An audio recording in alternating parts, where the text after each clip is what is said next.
whether thou art a ghost that hath come from the earth, or a phantom of night that hath no hollow, or one that lieth dead in the desert, or a ghost unburied, or a demon, or a ghoul. Whatever thou be, until thou art removed, thou shalt find here no water to drink. Thou shalt not stretch forth thy hand to our own. Into our house enter thou not. Through our fence break through thou not. We are protected, though we may be frightened. Our life you may not steal, though we may be scared to death.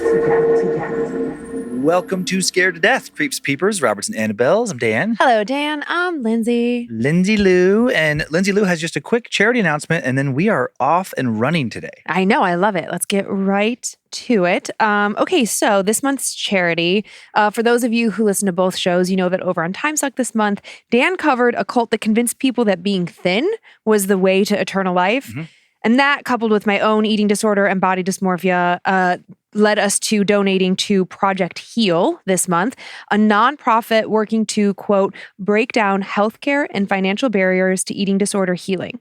And just like a few things, like just because this is like very, very important to me, but just some facts. I don't know if you guys knew this, but eating disorders are the second most fatal mental illness, second only to opioid use disorder. And every 52 minutes, a person dies as the result of an eating disorder. And so for me, as someone who towed that line very closely, I can tell you personally how very serious and very scary eating disorders are. So this month, the donation will be for $12,465. And if you or someone you love is in need of support, or if you just want to learn more about what Project Heal is up to, please visit theprojectheal.org. Nice. That's a good one. Yeah, that's a good one. It's a really, really comprehensive website. And yeah, just like I was telling Dan, like, you know, when I was in the throes of my eating disorder, we definitely didn't have money for treatment because the solution was like, oh, just send them to a treatment facility. And it's like, that's not an option. And to this day, it's still very difficult to get health insurance to cover eating disorder treatment. So places like this really, really matter, especially for those of us that don't have just piles of money to throw at it. So thank you. And now what fan-submitted horror do you have for us today? Yes. Well, this week I am offering you 3 stories. Okay. So my first story is a tale about house sitting, being in someone else's home and experiencing something. And then my second tale is about something that we've all had, childhood nightmares. But the fun part is that it gets confirmed later, like, oh shit, I wasn't just a kid making things up. And then my third tale comes from an Indonesian woman telling us a tale about a possible attachment. And I just like that it's has some new characters. I was like, oh, I didn't know what that was. Oh, all right. I look forward to hearing those. I hope you do. I have 2 tales that both involve quite a bit of historical setup. Gross. But I think very interesting history and pretty dark history. I'm all over the world today. In my first story, we're going to head to Tasmania to examine the history and haunted lore of Australia's infamous Port Arthur prison complex. A lot of atrocities seems to have led to a lot of spirits haunting what's now a historical site that offers tours, including nighttime ghost tours. Did everybody immediately go, come to Tasmania, come to Tasmania? No idea what that is. Logan? I'm blanking. Sorry. The Tasmanian devil. That's like his whole little like thing. Oh. Come to Tasmania, come to Tasmania. Huh. Yeah, okay. I don't remember him saying that, though. Oh. It was the theme song. In my second story, we're going to head to the Huelma building in downtown São Paulo, Brazil. Did a deadly fire in 1974 start because of a curse and lead to a haunting? So once you've showcased your spoopy socks this week, I'll get started. Okay, well, I have 2 quick things. I'm showing you, again, just one spoopy socks, one spoopy sock. You fancy bitch. I'll put it on in a second. And then just really quick before you go, we got the cutest fan. Stained glass. Look at this. I think this is like an example of Tiffany glass, if I'm not mistaken. And thank you to Alora at Down the Line Design. We get so many incredible gifts. Yeah, we're so lucky. We're so grateful. We would love to showcase them all. But this one was on my desk when I came in this morning or this afternoon. I was like, oh my God. I can't wait to show this to Penny and Ginger. They're just going to sit at and stare and bark because they're afraid of their own reflection. So thank you so much, Alora, and everyone who sends in amazing, talented gifts to us. We appreciate it. So much. All right, let's go. 1830. That year, Sir George Arthur was sent to Van Diemen's Land, now the Australian state of Tasmania, to build another prison for the British colony. Van Diemen's Land was the name given to Tasmania when Dutch explorers claimed the island in 1642. They named it to honor Antony van Diemen, Governor General of the Dutch East Indies. In 1823, Sir Arthur had been appointed the Lieutenant Governor of the territory, arriving on the ship Adrian with his wife and family. And the territory, of course, now belongs to the UK at this point. At the time, the area was already a penal colony, but Sir Arthur was tasked with building a more severe prison complex, a place where the most hardened offenders, people who had typically initially committed crimes in England or Ireland before being sent to Australia where they reoffended, would be sent to suffer. It had been decided that Tasmania was the perfect location for such a place. It's a large island, 26th largest in the world, about 150 miles south of the Australian state of Victoria, separated from the continent by the relatively shallow Bass Strait, whose high ocean floor helps to create wave swells that will often reach approximately 60 feet in height. And they have wrecked literally hundreds of ships and drowned thousands of sailors over the past few centuries. Traveling to or from Tasmania in the 19th century was a frightening prospect for any traveler, convict or not. The area's isolation and its small population, due to much of the island being very rugged and mountainous, still only has less than 600,000 people today. Wow. Even though it's the same size as Sri Lanka, which has over 20 million people, is why Tasmania was chosen for Sir Arthur's new prison.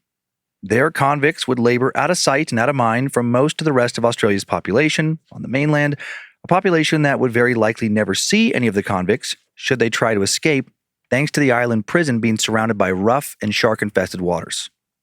Sir George Arthur would name his prison complex Port Arthur, named after himself, of course. A century and a half later, Port Arthur will be the site of Australia's greatest post-colonial tragedy, when a lone gunman, Martin Bryant, killed 35 people and wounded 23 others. Most of Bryant's victims were killed at the now historic site of Sir Arthur's old prison complex. The first to die tragically in the area, however, would not be Australian convicts or British colonizers. One of Sir Arthur's first acts in office was to give settlers legal immunity to kill any and all members of the local Aboriginal population. What? An insane and despicable mandate that kicked off what became known as the Black War. Oh my God, I've never heard about this. Yeah, a war many modern historians consider to be an attempted genocide. Sir Arthur's brutal decree, he would soon even take it further and pay actual bounties for proof of Aboriginals who had been killed, God. was prompted by the rapid spread of British settlers and agricultural livestock throughout areas of Tasmania that had long been traditional Aboriginal hunting grounds. In response, many Aboriginals had been attacking colonial settlers and convicts, attacks motivated by a desire for revenge after years of European atrocities that included the widespread kidnapping, rape, and murder of Aboriginal women and girls by convicts, settlers, and soldiers alike. The attacks were also carried out of desperation and starvation. Aboriginal forested hunting grounds were shrinking, native game was disappearing, and the dangers of hunting on open ground were growing thanks to more and more conflicts with colonizers. In response to local indigenous people defending themselves, Sir Arthur effectively ordered their extermination. During the Black War, nearly 1,000 Aboriginals would be killed, and most of those who weren't killed were sent to a place known as the Aboriginal Establishment, better categorized today as an internment camp, where Sir Arthur initially sent used blankets without any instructions to clean them, and an assistant overseer who had syphilis. Oh my God. Soon, between the blankets being infected with various viruses Aboriginal people had no immunity for, and due to syphilis and overall abuse and mistreatment, people were dying in droves.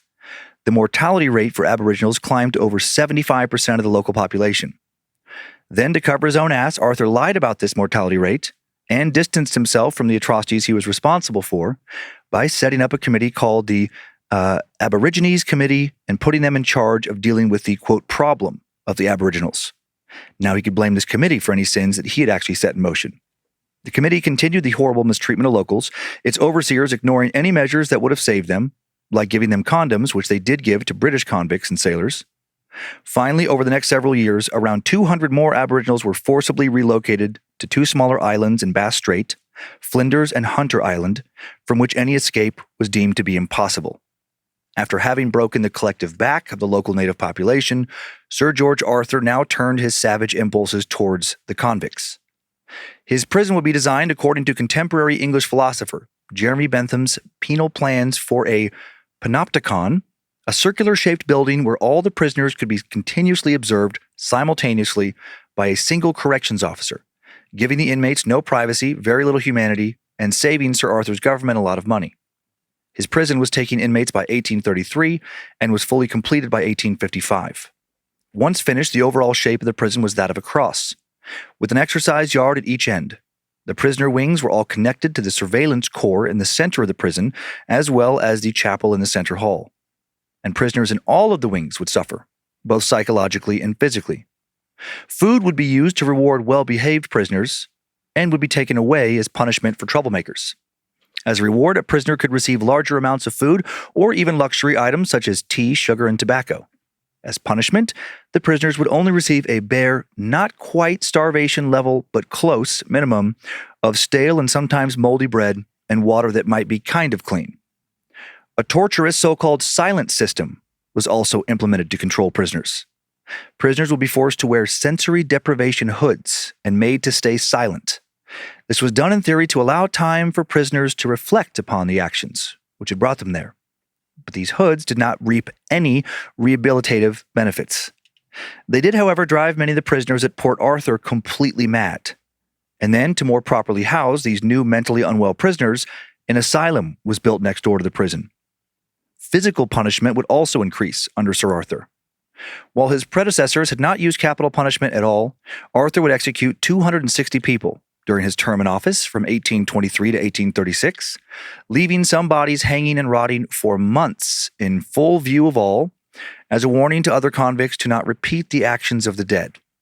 The sheer amount of work itself could also be considered a form of violence at the complex. Port Arthur began as a timber camp. The location was rich with forests and close enough to Tasmania's main port to ship out the timber. After 15 years, the prison built a shipyard and began constructing ships constructed by the convicts. Prisoners also produced flour from the mill and made nails, bricks, and boots, all to ensure the prison was profitable. They toiled through hard labor regardless of their age or physical condition, day after day with little time for rest and often barely enough food to keep them alive. Life at Port Arthur was bleak to say the least. Bleak enough to motivate convicts to want to escape, but the only way to the mainland, once out of your cell and on some sort of work assignment, was to first get past armed guards, half-starved dogs, and a variety of man-made traps. Also, shore-based and ship-based whaling had been banned in the area to prevent convicts trying to escape in boats. Contact between visiting seamen and prisoners was banned. Ships had to check thoroughly before departing and again upon landing outside of Port Arthur, their contents, to prevent unwittingly aiding in any escapes. And then there was the brutal Bass Strait to deal with. Despite all these natural and man-made safeguards, many attempts at escape were made, and some were even successful. A few convicts occasionally seized boats, made it not only to the Australian mainland, but all the way back to England or Ireland. Damn. Many of those who escaped reported having received savage beatings and being forced into brutal chain gangs in Tasmania, saying that Port Arthur was hell on earth. One such man was Martin Cash. Born in Ireland, it's just a fun little side road. Born in Ireland at the age of 18, he'd shot a man named Jessup for making advances on his girlfriend. First sent to become an indentured servant in Australia, he was initially assigned to work on a ranch, but after supposedly unwittingly participating in a cow thieving scam, he was remanded to Port Arthur. He briefly would escape Port Arthur twice before being recaptured, once after swimming in shark-infested waters. Then on December 26, 1842, Cash escaped a third time with fellow convicts George Jones and Lawrence Kavanagh while working outside the prison complex. The trio hid in the woods, waded through water with their clothes tied in bundles above their heads, robbed a road gang's hut for clothing, and began an 8-month spree of bushranging, robbing Tasmanian mail coaches, homesteads, and inns. Damn. Cash soon heard that another girlfriend, this one named Bessie, was shacking up with some dude in the town of Hobart, Tasmania, and enraged, he swore he'd killed them both. Oh boy. He was spotted, and in a shootout with police, he killed Constable Peter Winstanley, for which he was sentenced to death by hanging and sent back to Port Arthur. However, his sentence would somehow be commuted at the last minute, and then he'd go on to become a trustee and later a constable himself after he was freed. Subsequently, he traveled to New Zealand in 1860, where he ran several brothels, then made it back to Tasmania, living as a free man, dying in 1877 at the age of 69 after living quite the insane life. He never was imprisoned again at Port Arthur after having his execution commuted. What an interesting guy. Most sent to Port Arthur, not nearly so lucky. Many never left the prison alive, including a lot of children imprisoned there. Port Arthur became a destination for a lot of juvenile Australian convicts, receiving many boys, some young as 9. Oh my God. Like the adults, the boys were used in hard labor, such as stone cutting, construction, subjugated to many of the same harsh punishments, psychological and physical. Life was so bad that some prisoners, both adult and juvenile, were said to have committed murders, an offense punishable by quick death, just to escape the prospect of spending their life in Port Arthur. Those who did die were often buried on the aptly named Isle of the Dead. The tiny 2.5-acre island became the primary destination for all convicts, old and young alike, who died at Port Arthur. Of the 1,646 graves recorded to exist there, there's probably a lot more bodies than that, only 180, those of prison staff and military personnel, were ever marked. Finally, the prison would close in 1877, and unsurprisingly, many say that there still exists a lot of paranormal remnants of all the former brutality at Port Arthur today. Time now for the tale of the ghosts of Port Arthur. I'll begin with the oldest structure at Port Arthur, the Commandant's House. The large white brick building was built for the prison director, also called the Commandant. Set on a slight incline, the house overlooked the bay and the entire prison complex and its many horrors. Visitors have reported seeing the Commandant's rocking chair located on the building's front porch, rhythmically moving back and forth, perfectly empty, as though someone is still obsessively watching over the colony all these years later. Still others have reported that if they try to take a picture of the chair, the cameras malfunction, or the picture turns out mysteriously dark even on a bright sunny day, as if whatever unseen entity is still sitting in it doesn't want to risk being revealed somehow. Behind the Commandant's house is arguably the most haunted building in the colony, the church. To build the church, unsurprisingly, Port Arthur found free labor in his prisoners, and some of those prisoners would die during its construction, not always from illness or exhaustion. On December 16, 1835, poor Joseph Shuttleworth found himself in the wrong place at the wrong time while he was helping to build the church at Port Arthur. Shuttleworth was digging a trench when a fellow convict named William Riley, seemingly out of nowhere, violently struck him on the head with a pickaxe. And then he hit him again and again and again, splattering the walls around them with blood. When he was done, he placed the pickaxe down and whispered, "I am satisfied." Shuttleworth was taken to the hospital, where incredibly he was initially quite lucid. However, he soon started convulsing, and eventually, never recovering, he died. Riley was hanged for his murder. Although the blood was washed from the walls, the ivy, which would later grow so freely over the rest of the church, would curiously never grow where the man's blood had been spilt. And for many years now, residents of Port Arthur have reported seeing strange figures in the church's bell tower at night, despite the fact that there are no stairs up to the bell tower. The bells that are now stationary on the ground have been known to ring out randomly. Perhaps it's the ghost of Shuttleworth ringing out for help. Across from the church is a street with a series of houses called Officers' Row. It was where the most senior prison officials lived, the houses conspicuously separate from the rest of the complex, to make it seem as though the officers and their families were not inmates themselves. But the work-life boundary would become less distinct in at least one house. That house belonged to the surgeon, and his dissection room was located in his basement. In this room, inmates' dead bodies were opened up and examined, not just for routine autopsies, but supposedly for experiments as well. And there are rumors that sometimes live prisoners were taken to the surgeon's house for sadistic experiments.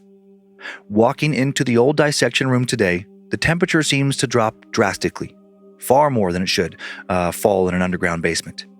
What's more, people have reported seeing what looks like human eyes staring at them from inside the walls somehow, and bloody faces appearing from within the walls as well, only to disappear after a few moments. Perhaps these are the wrong prisoners' spirits still feeling tormented in the old doctor's dissection room basement that was perhaps more of a dungeon and torture chamber than anything related to the actual study of medicine. Next, there is the asylum. As said before, the asylum was home to prisoners who were too mentally ill to remain imprisoned in the general population. And now the ghosts of some former prisoners are said to haunt its ruins. But the two most infamous ghosts of the asylum are not former prisoners, but instead the ghosts of a young girl and an older woman often seen roaming the halls together. How? After the prison closed in 1877, the asylum building was refurbished and turned into a school. No one seems to know why this teacher and her apparent pupil haunt these halls today, only that the apparition of a woman dressed like a teacher from the 19th century, seen with the apparition of a young girl who looks like her student, has been witnessed by numerous people on different occasions. The former hospital is also haunted. The hospital once contained an arcade and an open balcony where convalescing patients were once allowed to walk.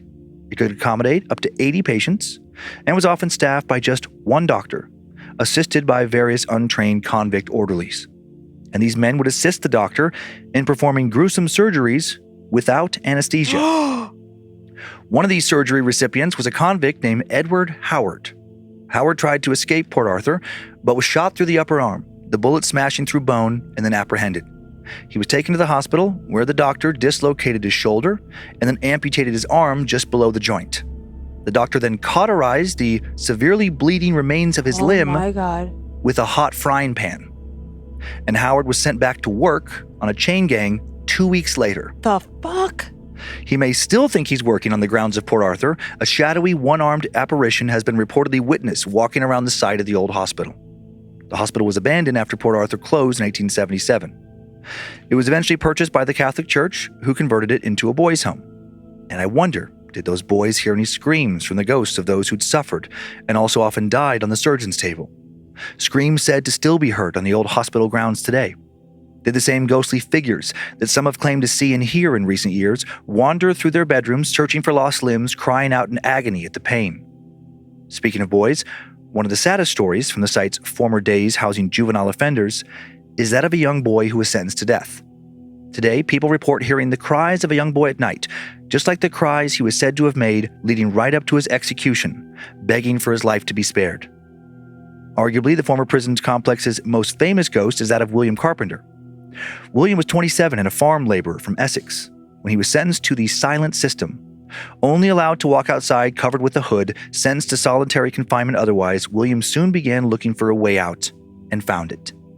He hanged himself in his cell in 1867 after carving the word solitary suicide into the wall.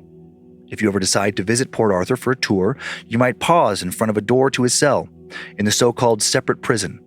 Visitors have reported the feeling of overwhelming sadness after stepping inside, as if his spirit is still lingering there. One visitor was so paralyzed with emotion that they were found by others on their tour lying in the fetal position in the corner of William's old cell, sobbing, and they had to be carried out.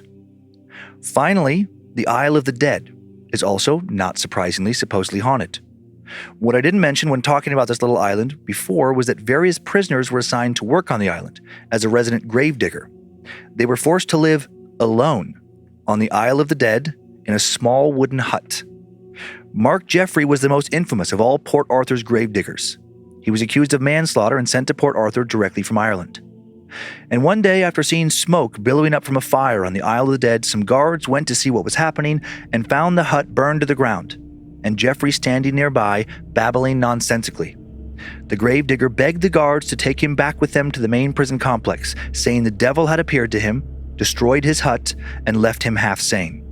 He was taken back to the main complex and imprisoned in the asylum.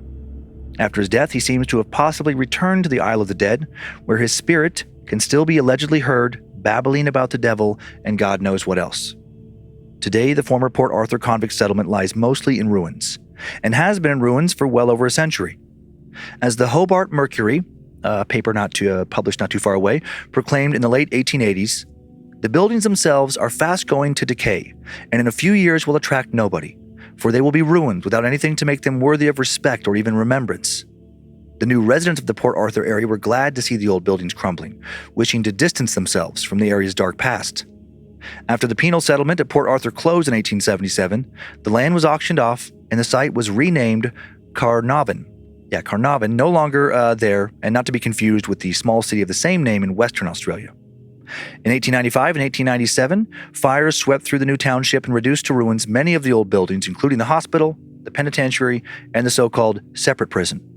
Today, the ruins are a historic site, and you can buy a ticket to partake in a variety of interesting tours, including a nighttime ghost tour if you're feeling brave. Nope. It looks really cool, actually, the way they do the tour. I'll show a little picture later. It's too much death there. Too much sadness. Yeah, a lot went on. And it's crazy that site, after all of that, years later became the site of, by far Australia's worst post-colonial tragedy in the sense of a mass shooter, just killed people right there on those grounds, too, because it's not a populated area. Yeah, it's just crazy, all the history in that one spot. just like a deeply dark place. Mm-hmm. Yeah. Sometimes you just can't rehabilitate a place. It just, I even guess. after it all goes to shit and it's all gone, I bet the people of that area aren't going to be like, let's build a development there. It's probably just going to be like, let's try and plant some trees. Yeah, it's a historic site now, so they're just going to keep it, the ruins as are. Oh, it's like a protected. Protected site now. Yeah, it looks pretty. I mean, this first picture, this is a lovely shot of the ruins of the former Port Arthur prison complex. Oh, I that mean, is not what I was expecting. right? Looks lovely. Looks like a freaking castle. I know, it looks like a vacation destination. Looks beautiful. Oh, okay. I was picturing something, I don't know, much more drab is Well, maybe the word that I want. Yeah, and back then, like the way it was isolated, I couldn't figure out if it ever had like a big fence around it or walls. I don't think it did. I think, it's like, you were imprisoned in your cells and there were always guards with the prisoners. Mm-hmm. And it's like, if you escaped into the rest of Tasmania, they would just round you up. Yeah, there's right, like you were saying, there's nowhere to go.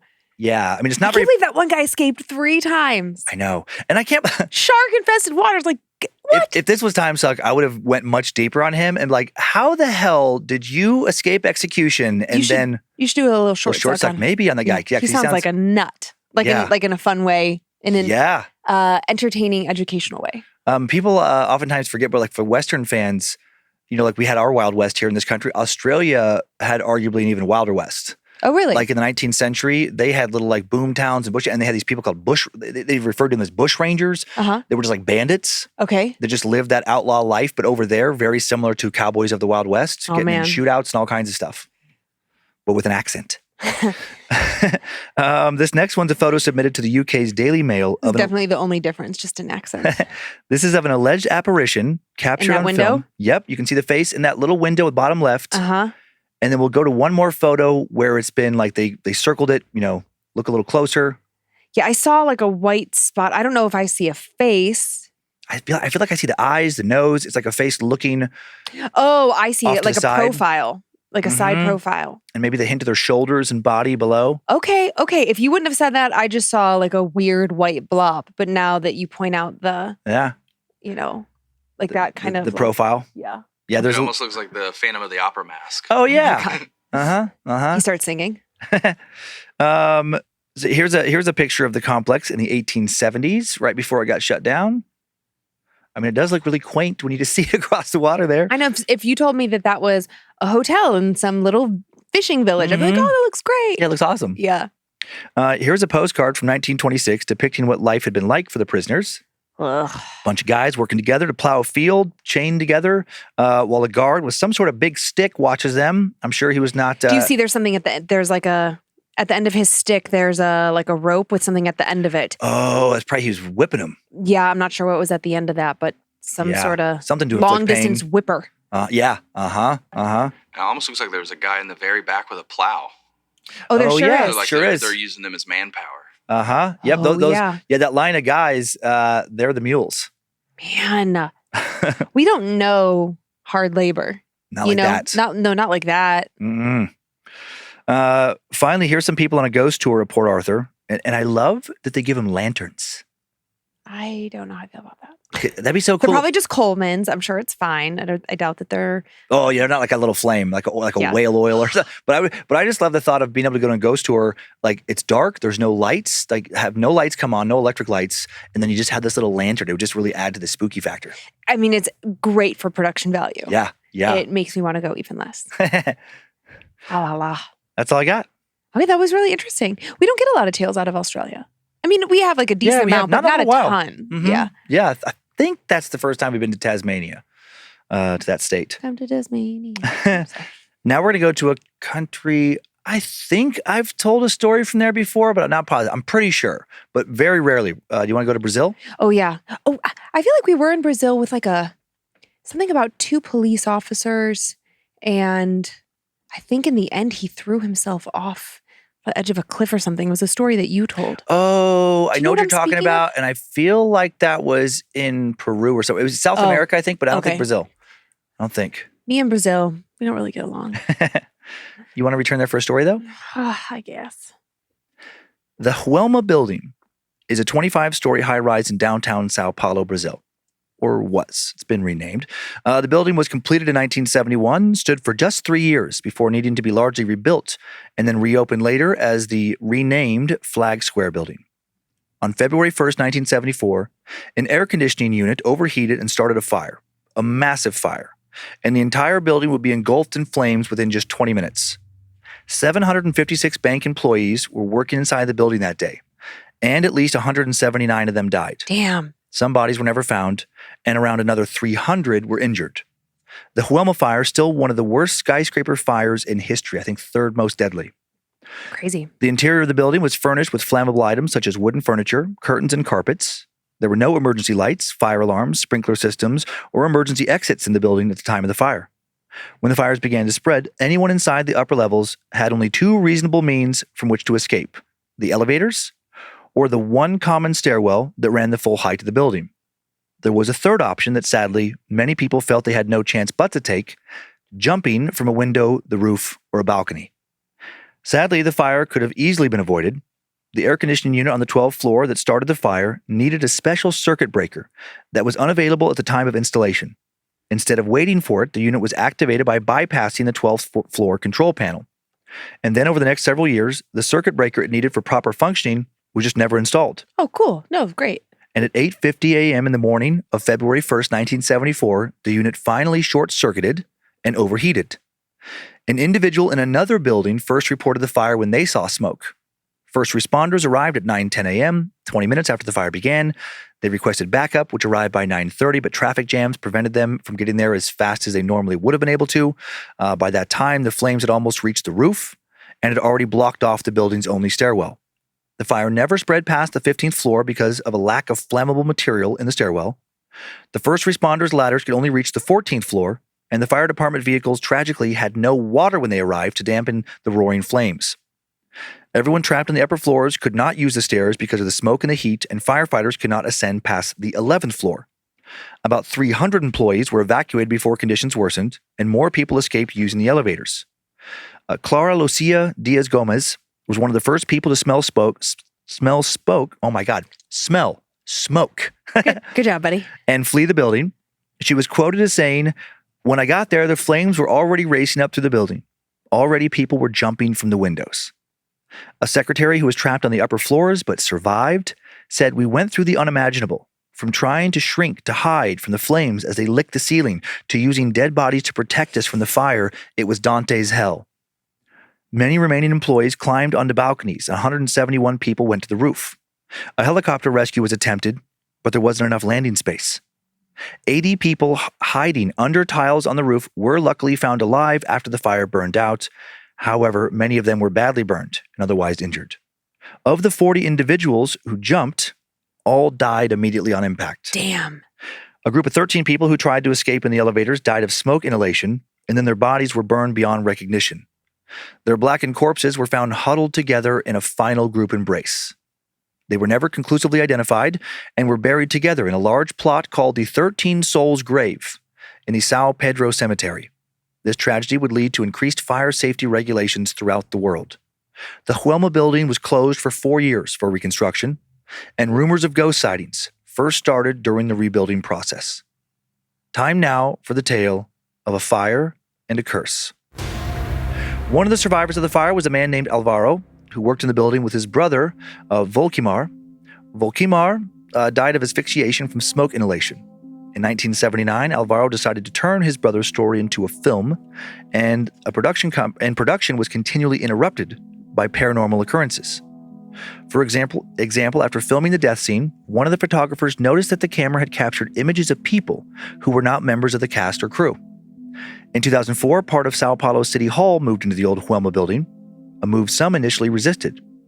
Numerous members of the mayor's staff refused to enter the building until a Buddhist monk performed a purification ceremony and deemed it safe. However, while the monk did feel the building was technically safe, this monk would later tell the network TV Globo that she could not do anything to calm the spirits inside the building. Various people who have been inside the skyscraper since before it was reopened after the fire have claimed to have seen numerous apparitions. In the parking area, some people have reportedly witnessed phantom cars whose lights flashed repeatedly, or to have heard disembodied whispers or cries of pain and seen various ghosts. The São Pedro Cemetery, where the 13 unidentified victims are buried, receives thousands of visitors a year, and dozens of them every year seem to report hearing disembodied screaming or voices pleading for help. And now let's back up to the real reason some think the building caught fire: a curse. A curse that's existed since long before the high-rise was ever built. Decades before construction began on the Huelma building, there was a small house on the same plot of land. The homeowner was a 26-year-old chemistry professor named Paulo Ferreira de Camargo, who lived with his mom and 2 younger sisters. His mother, Benedita, suffered from cancer. His middle sister, Maria, had epilepsy. And Cordelia, the youngest sister, was diagnosed with schizophrenia. Jeez. Because of their various medical conditions, Paulo was a frequent hospital visitor. And during one visit to the hospital, he met and fell in love with a nurse named Isoltina dos Amaros and was soon introduced to her family. Isoltina's mother accepted Paulo immediately and was overjoyed about his relationship with her daughter. She would later say in an interview with the local paper that she came to love him like a son. But Paulo's mother, Benedita, unfortunately did not feel the same way about Isoltina. She disapproved of her because she found out that she was not a virgin. She had been with another man outside of marriage, Oh boy. which was taboo in this very Catholic city to many at this time in history. Because of this, Benedita believed that Isoltina was not worthy of her son, and she decided to make her life as difficult as possible by doing things like refusing to give the phone to Paulo when she called him when he was at home, and also refusing to tell him that she had called when he'd been away. And Paulo's sisters helped her because they too did not approve of Isoltina. When Paulo found out about what had been going on, he was furious. He opened up to Isoltina about how their serious health issues affected him, how tired he was of being around them all the time, having to take care of them. He also believed that as the man of the house and as their provider and caretaker, he should not be so disrespected. Isoltina now noticed a change in Paulo. He became withdrawn and depressed. Around this time, Paulo approached a young student at the university he taught at, named Benedito Camargo, no relation, and explained to him that he had brought a gun to school because he was conducting an experiment on the reverberation of sound. He asked Benedito to stand outside of one of the labs to see if the gun was audible when fired. Benedito agreed to his professor's strange requests and reported that, yes, he could still hear the gun, but the noise was greatly muffled. Shortly after that experiment, Paulo, satisfied with the results, dug a deep well in his backyard. As soon as that was completed, Paulo murdered his mother and both of his sisters. He walked through the house one night and shot them one by one, then threw their bodies down into the well and sealed it shut. Holy crap. His mother, Benedita, was shot twice in the chest and died almost instantly. His sister, Cordelia, was shot once in the back and a second time in the neck. She died of internal bleeding, likely after being thrown down the well. His other sister, Maria, was tied up before she was shot once in the neck and twice in the back. A few days after the murders, Paulo visited his friend, Jose Ramos Rosa, and asked to borrow a suitcase so he could take his mother and sisters on a little vacation. 3 days later, he mailed letters to Ramos Rosa, his girlfriend Isoltina, and others, informing them that, sadly, while on his trip, his mother and sisters had been killed in a terrible accident. A car they were riding in had fallen off a cliff. Paulo then contacted his half-brother Carlos and informed him what happened. Carlos paid him a visit as soon as he was back in São Paulo and was suspicious. Every time Paulo told him how his mother and sisters had died, the details were a bit different than the time he told the story before. He also had no death certificates for the women. Carlos went to the police with his suspicions, along with a neighbor who saw Paulo sealing off his well the night of the murders. The police came to search the house 19 days after the women had been killed. Paulo mockingly said to the officers when he answered the front door, "Do you gentlemen believe I'm insane? That I'm unhinged enough to have killed my mother and my sisters and buried them in my backyard? My house is all yours. Search it all you want." Once they entered, Paulo must have known he was going to soon be caught.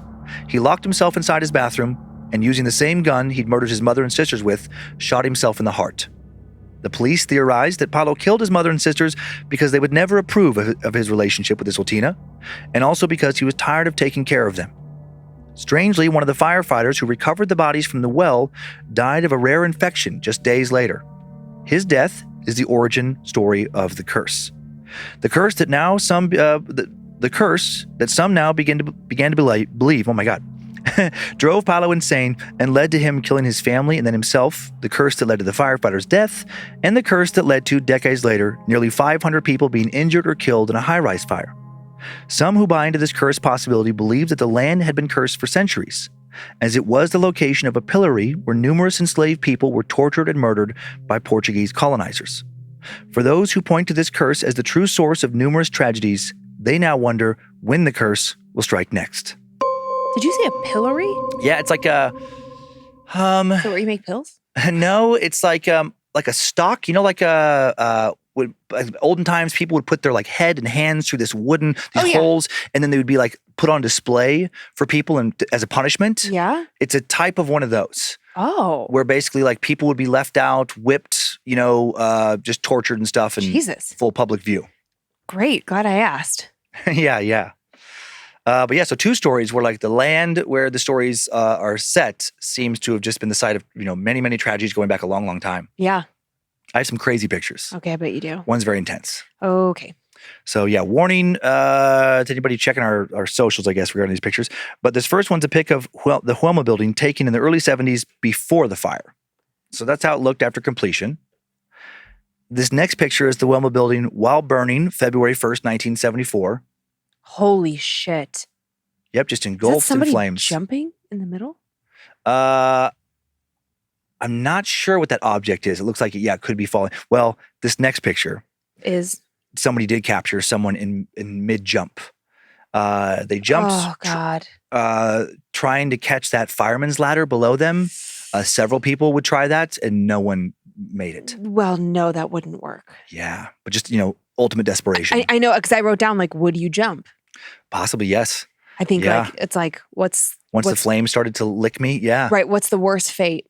Yeah, like, I would rather die quickly on impact than to be burned up on the roof. I would start taking really deep breaths and hope to God I pass out from smoke inhalation.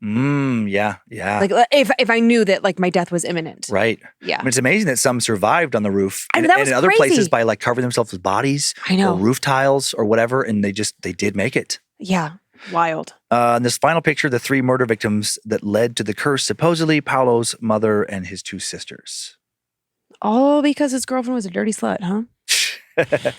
I know it is crazy, just like the weird taboos of the day that they would make that big of a deal of it. Like, who cares that she has a great job? She's helping people. She's a nurse. Who cares that Paulo loves her? And they're just like, nope, we're just going to make your life hell as he's taking care of them. I know. Not that like it was okay for him to murder them. No, not at all. No, but it's like, sometimes some people, it's like, man, you were asking for somebody to like snap with you. Right. Like you were being such a dick. This person's taking care of you, taking you to all your appointments, providing a home for you.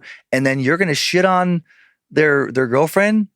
I know you've been taking really good care of me. I didn't even think of that. Polite. I've been so polite.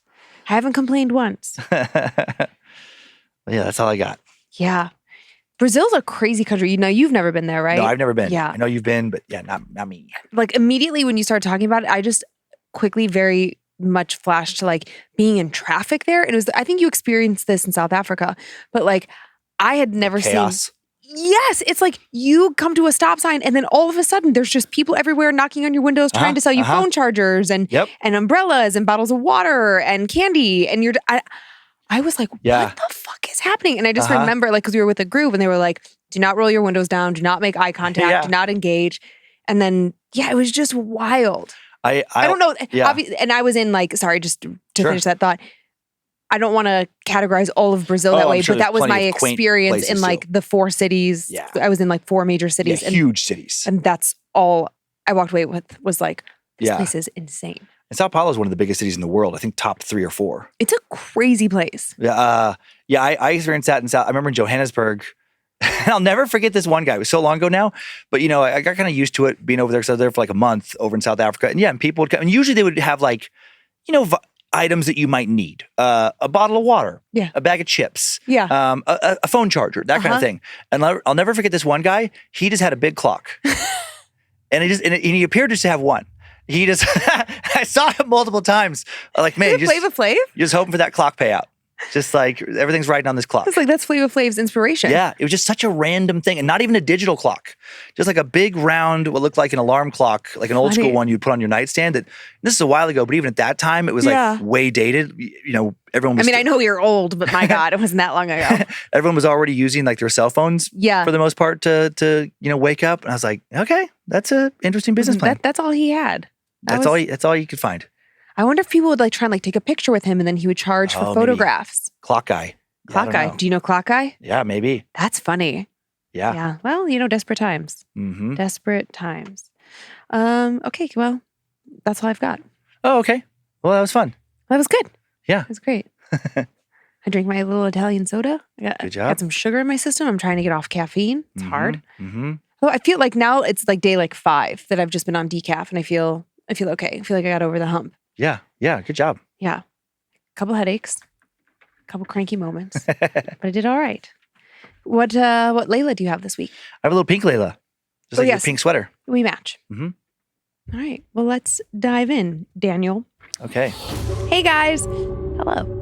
I'm from South Central Texas, and I'm a non-denominational Christian. I have been sensitive to things for as long as I can remember. My mom always said it was because of my faith that was so strong, and then if anything scary ever happened, to just call out to God or Jesus and that I'd be okay. I've seen angels, red-eyed demons, ghosts, and one time I even saw an unidentified flying object. Whenever I have these experiences, it feels a lot like that feeling you get when someone is staring at you from across the room. You don't know why you have the urge to look up, you just do. And then you see it. The person, the angel, the demon, the ghost, or the strange light in the sky. This experience from 2017 still gives me chills. I personally think it was a demon, but I don't know for sure. I was in between apartments when a family friend was going out of town for 2 weeks, the exact amount of time I was without an apartment. She asked me to cat sit, and after telling her my situation, agreed to turn it into a full-on house-sitting gig. And I was happy to do it. I loved her cat, and it saved me from having to drive back and forth from my hometown an hour away to work every day. My family friend is also a non-denominational Christian, and she is one of the sweetest ladies you could ever meet. When I arrived at her house after work, it immediately felt off. I had an especially uneasy feeling towards the back corner where the guest room and bathroom were. I told myself that it was just because she wasn't there, and I wasn't used to being in her house without her. I took a shower, but felt uneasy the whole time, like someone was about to bust in at any minute. I was told I could sleep in the guest bed, but it made me so uncomfortable that I chose to sleep on the couch instead. I spread out the sleeping bag I had brought with me and set myself up facing the back door, keeping my back to the rest of the house. I left the lamp by the couch on and tried to lull myself to sleep with a boring game on my phone. It was about 1 a.m. when I eventually turned off the light, hating the fact that I didn't have any animals there to protect me. The cat was an inside-outside cat, and he didn't like being inside when his human wasn't home. I was used to having my dog with me to alert me to things, but she was back in my hometown until I could move into my new apartment. As I lied in the dark, I listened. New house, new noises. I heard a low hum start. That's the AC kicking on, I thought. I heard a pop. That's the wood adjusting to the change in the temperature, I told myself. That feeling I get when I'm being stared at came over me. I heard a small creak from the guest bedroom, as if someone were stepping on the hardwood floor, and not from the expanding from the temperature shift. You're fine, you're fine, you're fine, I thought to myself. I turned myself into the couch, tucking my face in between the back cushion and my pillow. Another creak. It came from where the table was behind the love seat. I heard a small noise on the backside of the couch where my head was. A voice popped into my head. Whether it was mine or not, I do not know, but it said, "It's coming." I physically felt something bump the back of the couch near my feet, followed by a momentary silence, and then it pounced on me, and it sat on my left ribs. It started pushing my head down into the couch so hard that it hurt. There was an intense ringing in my head that wouldn't let up. I need to call out to God, I thought. I tried to open my mouth, but as I did, a masculine voice in my head said, "Don't open your mouth. It will get inside of you." I kept my mouth closed and began praying as hard as I could. It felt like forever, but it couldn't have been much more than a minute before this thing was suddenly off of me. I sat up as fast as I could, reached for the light, looking around the living room, and of course, I saw nothing. I called my family friend, apologizing for the late hour, and explained what had happened. I put her on speakerphone, and she prayed over the house and over me. After getting off the phone with her, I did not go back to sleep.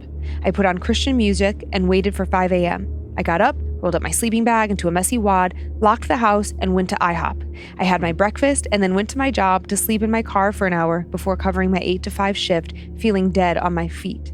I refused to spend any more nights there.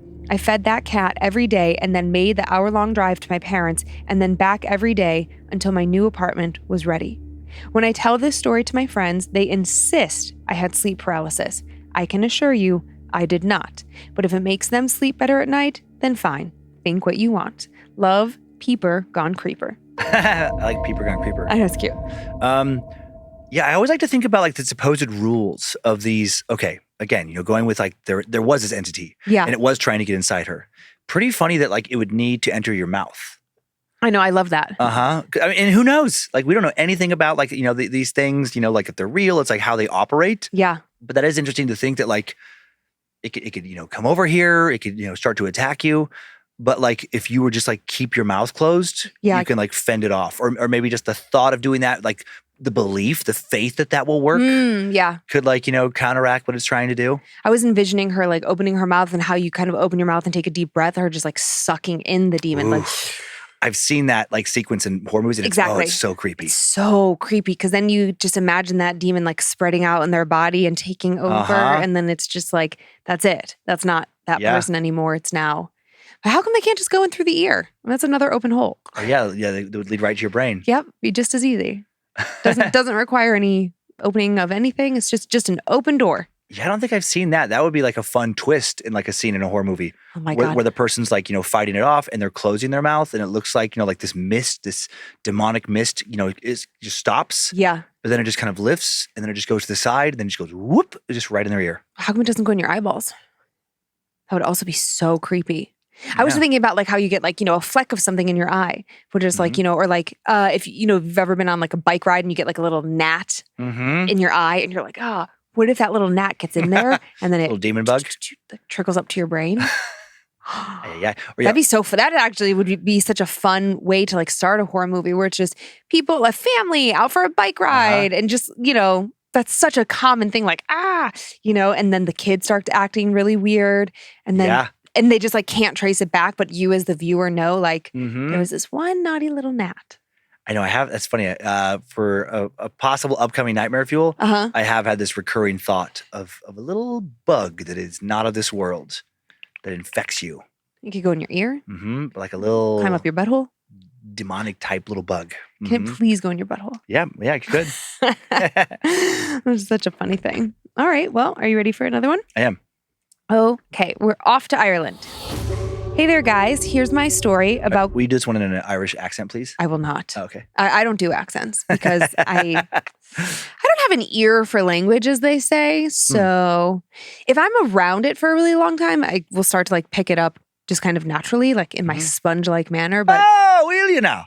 I wasn't very good. What was that? That was supposed to be Irish, but it wasn't very good. Yeah, see, exactly. I also don't have an ear for language.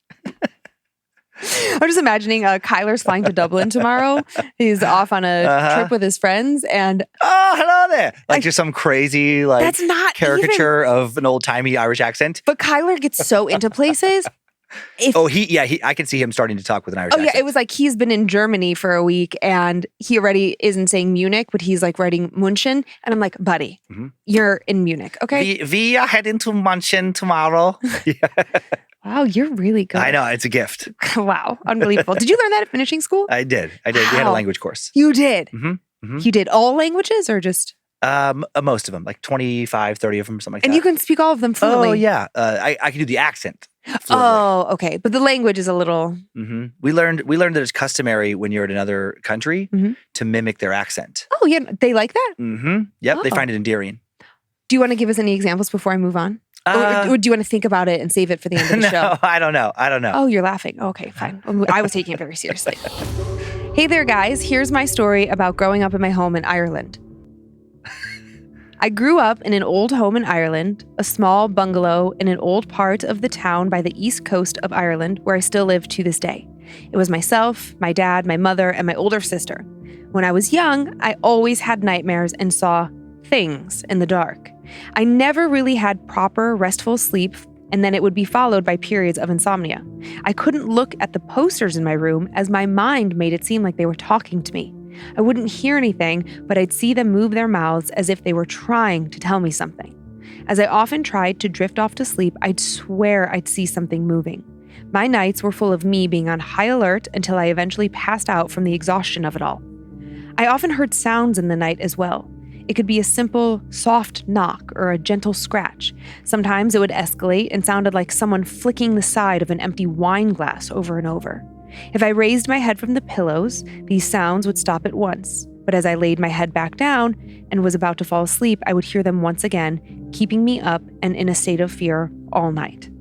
One night, when I was somewhere between 7 and 9, I felt particularly off. No matter where I looked in my room, I felt unsafe. I desperately needed to sleep as I had school early in the morning. My bed was in the corner of the room, and I decided if I turned around and stared at the wall instead, I wouldn't see anything and I would find sleep. Success, I thought, as calm washed over me. But then I heard it. It started off in a low whisper. I stayed staring at the wall, convincing myself that what I was hearing was just something else. But it grew louder and louder until I was able to make out the words. In a ghastly voice, I heard someone saying over and over, "Get into your bed." It repeated itself, growing louder with each command. I continued to ignore it as best I could, bringing the duvet up to hide my face. It only grew louder until I could not ignore it anymore. I looked over my shoulder and there it was, a large shadow mass in the shape of a man standing over my bed. It was right by my head, looming over me, but not looking at me. Just standing there and looking straight forward. Was it even aware of me? My ear was ringing with intense pain as the scream to get into bed seemed to be blasted at full volume. I let out a scream of pure fear, eventually waking my parents. The moment I got up and turned my light on, of course, the figure was gone. My parents let me sleep with them that night and chalked it up to a bad nightmare. I actually agreed with my parents until one night when my friend slept over. We were about 10, having a sleepover at my house. We stayed up late playing PlayStation games in the dark. We thought it would be fun to play hide and go seek in my dark room.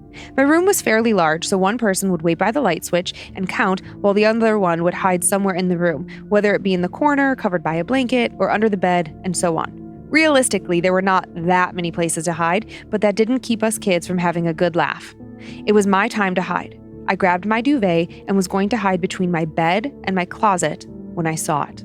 The light coming through my bedroom window revealed a hand on the wall, then another hand, then an arm, then a body, then a face. It was the face of an old woman with eyes full of hatred and anger. Her outstretched hands were coming right towards me. I screamed for my friend to turn on the light. He turned around and he saw it too, this mass coming up off the wall, coming at me, full of anger. He was screaming that he couldn't find the light switch as we both began crying out for help. My friend eventually found the light switch, and the moment he turned it on, the figure disappeared. I no longer dream at night, I no longer have nightmares, and I have no trouble sleeping like a bear. At 27, I've moved back home with my parents just for a short span as I save money to get my own place. One night, after listening to your podcast, I mentioned these childhood stories to my mother casually in conversation while we were eating dinner.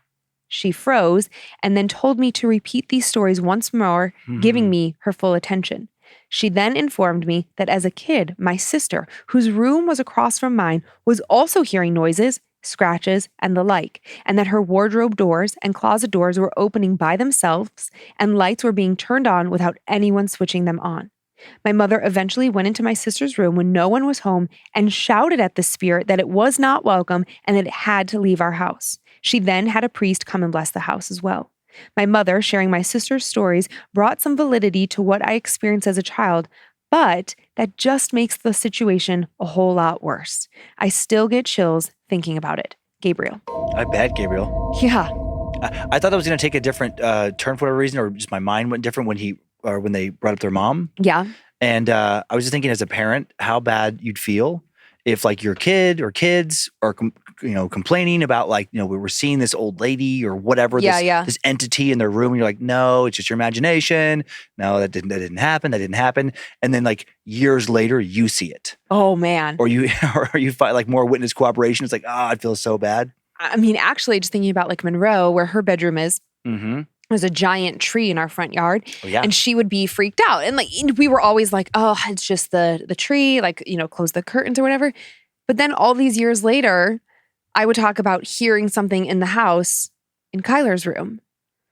Yeah. Sorry, Momo. Yeah, maybe she was hearing the same thing or something. Yeah. Thought it was the tree.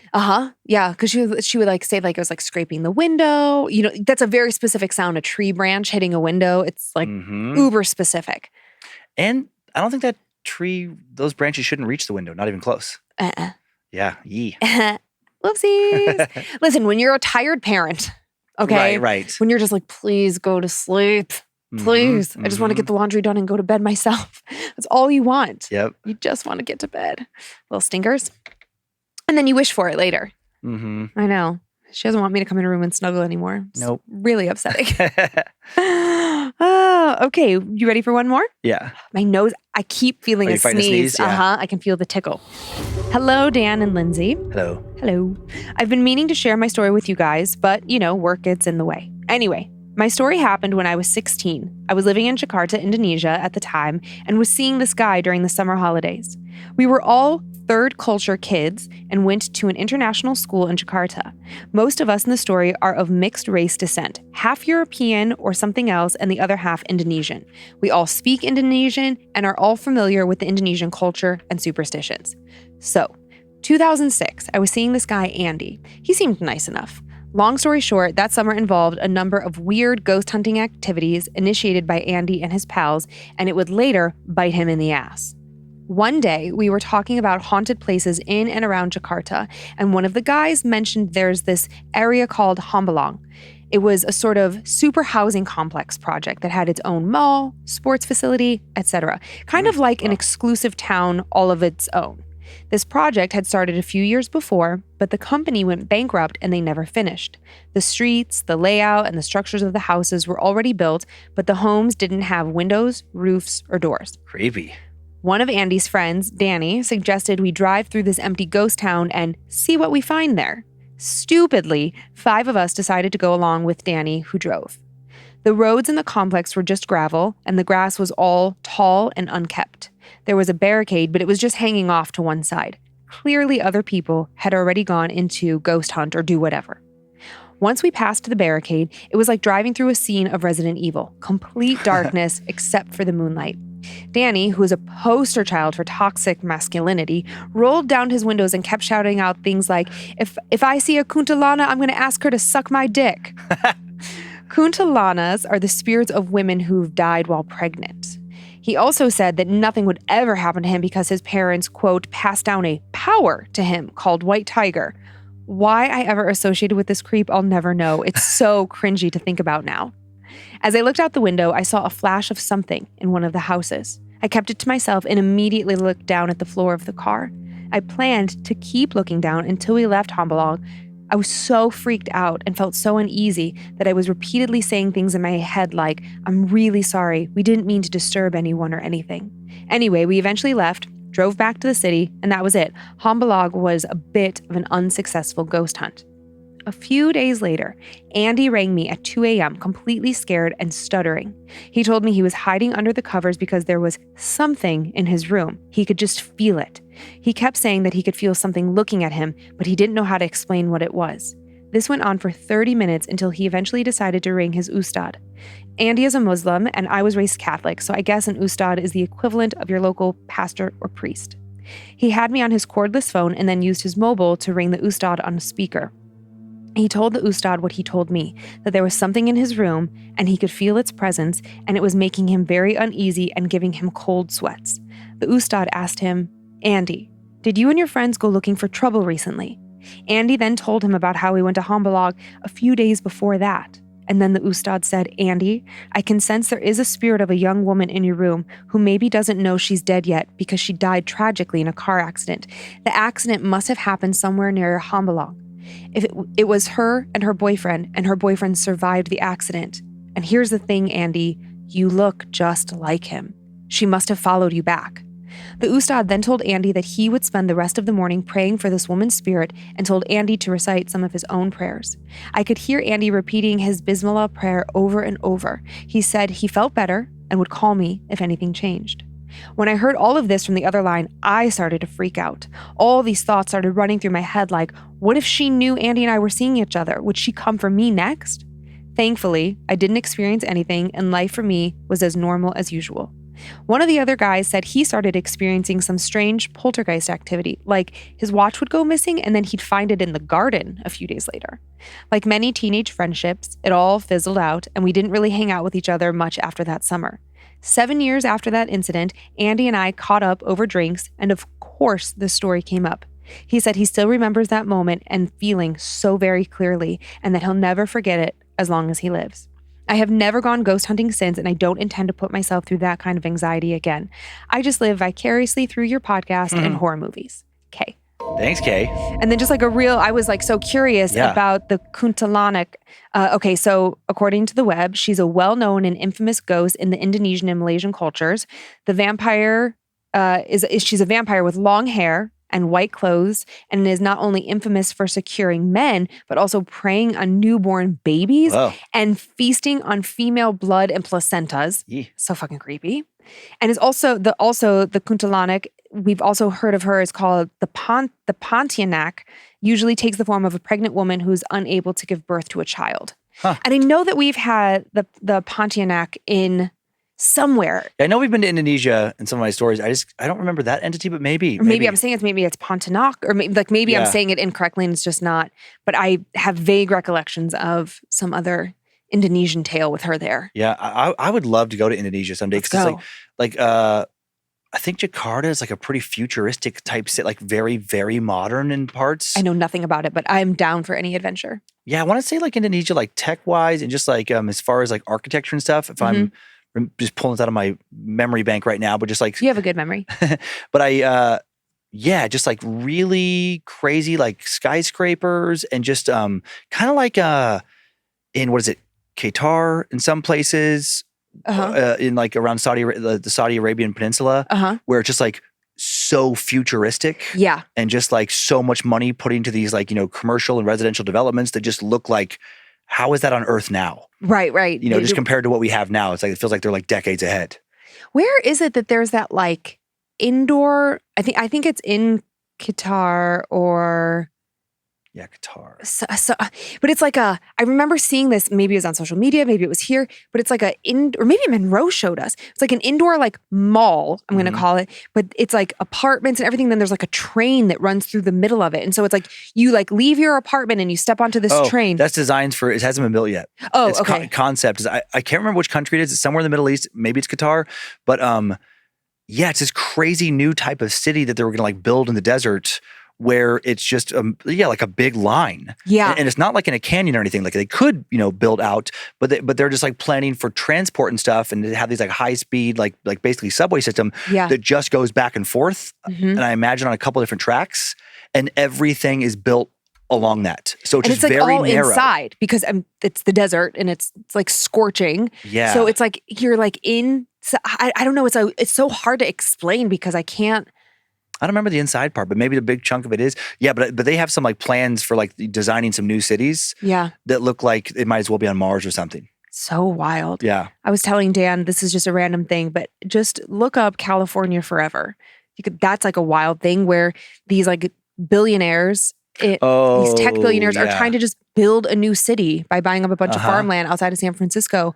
And I haven't seen any plans or anything, but I just listened to a podcast about it and I was like, say what now? Like if we had like an endless amount of money, we could just go buy a fuck ton of acreage somewhere and just build a brand new city with brand new infrastructure. Yeah. I can't accept doing that right now? I don't. Disney. Have you heard of these Disney communities? Yes, but I didn't. But are they building like a new city, like a standalone? Yeah, it's like basically the one I looked at was out in the desert somewhere. Whoa. But from what I understand, all of the infrastructure within the city runs essentially on like Disney bucks. So if you get employed there, you earn your Disney bucks and then you would spend it. It's like all true company licensed by Disney. You can't buy anything that isn't Disney in that. Oh my God. It's kind of a weird. You'll have to look up what they're called, but I know they're planning still like in the stages of like a handful of them. I mean, we used to have those places here in this country. There's plenty of cities across America that were once true company towns where it's like it would be a mine or a series of like mills or something. Okay, Or that makes sense. Sometimes just like a planned community based on like religious ideals. And That's called a cult or a compound. But it would be like a town, like in the 19th Crazy. century, you know. And it's like it's just weird here now to think about like a new city because we haven't had that happen in so long. Yeah, it's hard for me to accept. But yeah, like you know, during westward expansion, it was all like these boom towns. Yeah, you know, yeah. based usually off like, you know, sometimes off of timber, but mostly off of mining of some sort. And then a town would grow up, and then the railway would come to connect like this mining town with some other major like port city or whatever. And then there would be like new towns springing up as basically like supply stops along that line. Along the way, yeah. I mean, even I think like, you know, like Riggins where I grew up, I think it was, you know, there in that along that canyon, maybe not Riggins because there was a site of a sawmill and the convergence of like the Little Salmon and the Big Salmon, but there'd be other towns in like communities like Lucille, these little places that would be basically based on how far could you get on a horse in one day. Wow. And so then crazy. somebody would set up like a stagecoach or whatever, and then a little town would spring up, and then like another town would extend like another day's travel from that town. But you don't just so hear about that anymore. Well, right, because it's like, because we have We have all the towns. We have all the modes of transportation. We have drones delivering packages. Like it doesn't, I mean, this California for everything, this wasn't a very in-depth podcast. It was like 35 minutes, but it's like somewhat of a response to like the housing crisis. So, you know, they have like a different like motivation. There's various other things. I'm not going to get into the politics of it, but it's just so crazy to think about like, okay, where we live, there's a lot of expansion and growth. You know, just from the time that we moved here till now, it's like that stretch of freeway used to just be nothing. And now it's like storage unit, apartment building, housing complex, like it's fucking crazy. But it's not like somebody just came in and like bought and then just like a town sprung up. Like I can't accept that like there would be nothing and now there's a whole town. Yeah, the close. Like, where do you live? Oh, in San Bubo. And they're like, what? I've never heard of that. Oh, it's new. Established 2024. Right. That's like, I can't. Yeah. My brain does not accept it. So strange. I did think before we do the Annabelles and stuff, I did think of an accent that I'd be comfortable like right now. Like if I was traveling to like Russia and I was in St. Petersburg or Moscow and I wanted to like let the locals know that I appreciated their culture. No, and again, this is like from finishing school and finishing school, and this would just be an endearing thing. Like if you want locals to like you, and you can't speak their language, you can at least speak like you have their accent if they were speaking your language. That is what I've heard from finishing school teachers that they really appreciate. And just, you know, and they like you so much more. And so were you an expert? Was Russian like your favorite? It's just the one I happened to pop in my head now. I did study quite a bit on it. But like, so if I was in Russia and I wanted people to like me, I would just go to Russians and be like, where do you have borscht? I like beets very much. I would like a doll with little doll inside with smaller doll. Happy to pay ticket for dancing bear on bicycle. And they would be like, oh, he knows a lot about our culture. And he's taken the time to at least understand our accent. That's incredible. Wow. Yep. The more you know. Ring. Wow. Thank you for that. I feel so much more worldly. Yeah. Yeah. Okay. You're cultured now. Thank you. Thank you so much. Do you want to do some shout outs? Yeah. Sorry. Now my brain is that Russia's having their election this weekend and I'm thinking about Alexei Navalny. My brain went to a completely different place. I thought you were going to tell a different story. I'll thank the following Annabelles. Okay. Yeah. Thank you so much for supporting this show. Chacon Brown. I'm going to say Chacon Brown, William McConnell, Lou Sassel, Tristan Hart, Adie Chapin. It's like Aiden, but with like two E's instead of a E-N. Wait, A-D-D-I-E? A-I-D-E-E. A-I-D-E-E? Addie? Maybe Addie Chapin. Manfred. This is not a real name. Manfred von Tittybeans das Poop. Could you say that in Russian? Well, it's more of a German name. Can you say that with a German accent? Of course. Manfred von Tittybeans das Poop is a very endearing German accent. That's lovely. Where is your bratwurst? I love your German zings. Yeah, Sing? Okay. Zings. I love your German zings. Sanaya You're Wilson. so good. I'm like just flabbergasted. Yeah, it's a real talent. Oof. Sanaya Wilson, Jonathan King, Rachel, and Magic.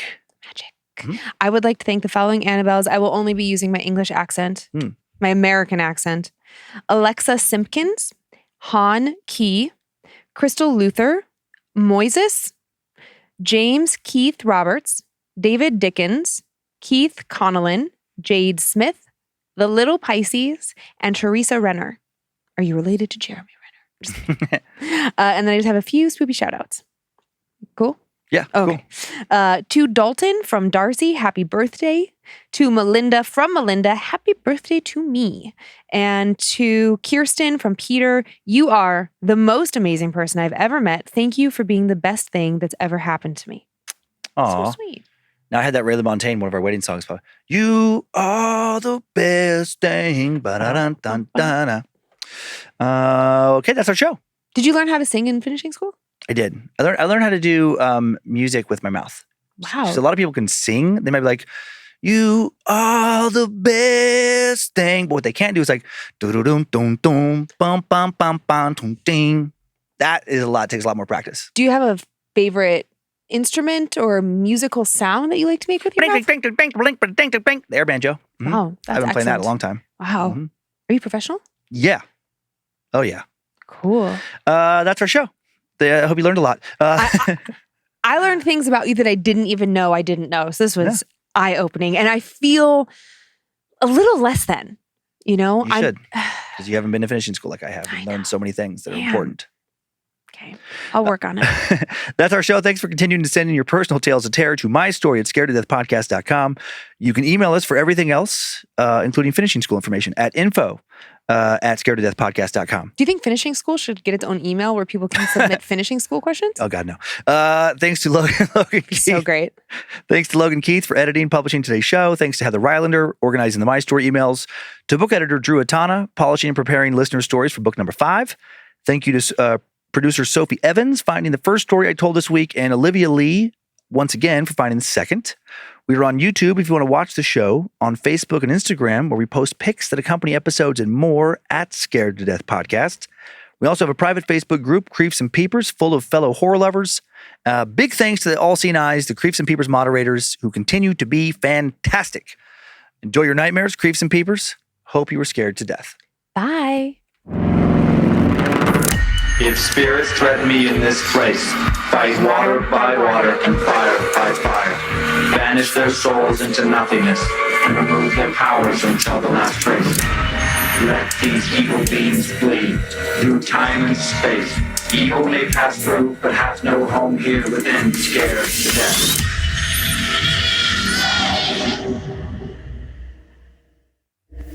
Bad Magic Productions.